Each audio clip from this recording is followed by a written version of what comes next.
ಕೆಲವೊಮ್ಮೆ ಪ್ರಾಣಿಗಳು ಮಾನವರನ್ನು ಮೀರಿದ ಮಾನವೀಯತೆಯನ್ನು ತೋರುತ್ತವೆ. ಅವುಗಳಲ್ಲಿರುವಂತಹ ಪ್ರೀತಿ ಮಮತೆ ಬೆಲೆ ಕಟ್ಟಲಾಗದ್ದು. ಇದಕ್ಕೊಂದು ಸಾಕ್ಷಿಯಾಗಿದ್ದು ಈ ವಿಡಿಯೋ.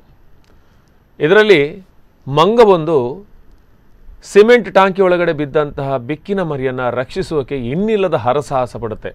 ಕೊನೆಗೆ ಸಾಕಷ್ಟು ಓಡಾಡಿ ಅಲ್ಲೇ ಇರುವವರ ಗಮನಕ್ಕೆ ತಂದು ಹೇಗೋ ಬೆಕ್ಕನ್ನು ರಕ್ಷಣೆ ಮಾಡುತ್ತೆ. ನಿಜವಾಗಲೂ ಇಂತಹ ಒಂದು ಅದ್ಭುತವಾದಂತಹ ಮಾನವೀಯತೆಗೆ ಎರಡು ಮಾತುಗಳಿಲ್ಲ.